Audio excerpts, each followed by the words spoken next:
بطولة الخليج باقي لها ايام، إن شاء دوركم الله. كجماهير ورؤساء روابط، تعرف انت هاي راد لها دعم وزخم جمهور، رسالتك للجمهور العراقي. بسم الله الرحمن الرحيم، دعوة إلى جميع الجماهير العراقية وتنطلق من الكيبوردات والبيجات الخاصة بالروابط والأوتراسات دعم المنتخبنا، وإن شاء الله نكون ساندين وحاضرين للمنتخب بكأس الخليج بحق محمد وآل محمد، وإن شاء الله نرفع اسم العراق وعلم العراق فوق السماء السابعة بحق محمد وآل محمد. يا جماهير المنتخبات حالكم حال الخليج، اللي شفتوا بقطر عيدوا بالبصرة، تحياتنا إن شاء الله والله ينصر العراق ومنتخب العراق.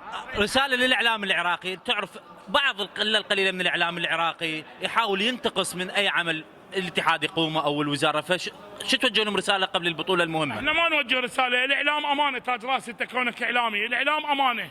اليوم نقول لكم الإعلام العراقي يكون عنده حسن ظن الجماهير إن شاء الله، وإن شاء الله الجمهور بإعلامه يكون سند، وإن شاء الله لكم تحياتي. بارك الله بك، شكرا.